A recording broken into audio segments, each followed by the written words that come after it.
were meant to keep her safe, stripped her naked whilst on her period, forced her to remove her sanitary towel, spread her legs apart, her bottomed cheeks and coughed to look for drugs they never found.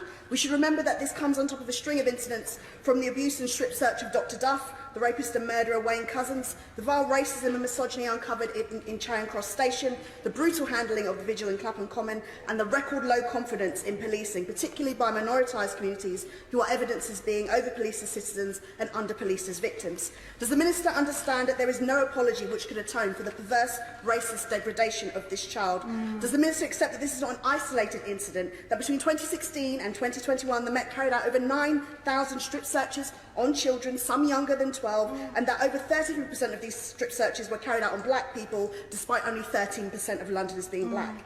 Given that this happened in a school, what discussions has his department had with the Department for Education on this serious breach of safeguarding and the questionable presence of police officers in our schools? And will he finally accept that the Met Police have an issue with institutional racism and misogyny and take steps to ensure that any new commissioner is committed to rooting it out? Now, he may be aware that during a statement on the Commission of Race and Ethnic Disparities last week, the Minister in response said, "We have systems in place to ensure that when things go wrong, we can right them.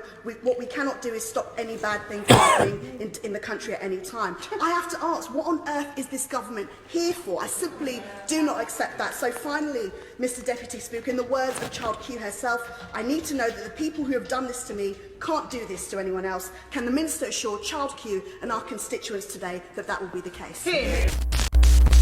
How we doing, guys? Myself, Chris Predit, OBE, hitting you with a quick one. Real Talk Tuesdays, a look, a walk and talk right now.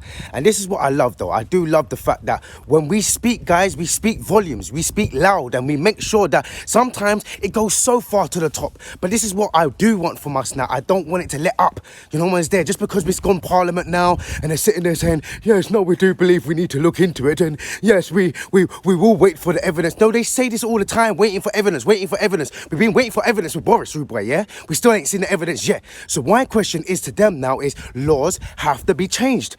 Schooling has to be changed. We've been saying it for years. Well, back in the ancient ages, we need to change schooling. We need to change understanding, because most teachers ain't trained to be teachers the way that it should be right now in 2022. Don't worry, I'll wait. And there's a lot of boys and a lot of girls that get scrutinised and are brutalised, or if not chastised, in front of teachers, behind teachers' back. They'll be talking about the kids and everything. But if it was a young child, I've seen it. If it was a young child, you know what's there, teachers come hard on them. Oh, there was abusive, there was aggressive, there was this, there was that. And I'm sick and tired of us always sitting there blaming the young people. But when it comes down to blaming the adults that should have been following protocol, that should have been teaching them right from wrong in the flipping first place, and then we get to the stage, it gets to Parliament, and they're on some, we'll look into it.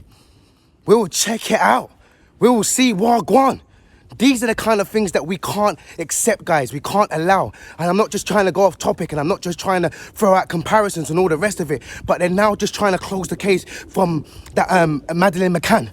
You know what's there? So it's funny how you was looking for her, and we've got young children on our doorstep being abused, being kidnapped, you know what's there, strip searched and all these kind of things, and you're talking about we're going to look into the law, we're going to look into it. But you was trying to look into the law 15 years, trying to find Madeleine. Oh, okay, I understand that no child should gain being able to go through that. But these are the kind of processes that you guys put in place to make sure that that family felt supported, that family felt safe. And for 15 years, they felt supported, they felt safe, they had backing, they had news reports, they made sure that they got crowdfunding and all the rest of it to do what we needed to do to try and find her.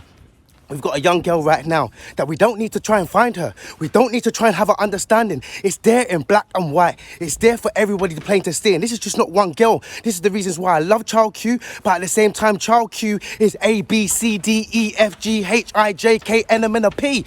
Because there's so many more. So we can't just make this one person get all that understanding, and there's many girls that are suffering and going through the same thing and still not being heard. So this is the reason why we're going to stand up. I'm loving the fact that we're pushing it, guys, and we can't stop pushing it, because when our voice is heard, our voices are heard. But they know that we're not going to keep it consistent. They're going to be like, listen, give them a couple of weeks. They'll be talking about someone else in a minute. So please, guys, let's keep this going. Let's keep sharing the message. Let's keep making sure that we're getting the information out there. And if there's any other young people or young girls or young boys that's been brutalized, victimized, we need to stand up and we need to call it out. I'm about right is right, wrong is wrong, and I ain't got time to be messing about and mincing words and all the kind of rest of it when it comes down to right is right, wrong is wrong. I don't care if the government's doing something right, I will cheer it. If they're doing something wrong, then I'm going to not cheer it. It's simple and plain, and it's very, very easy.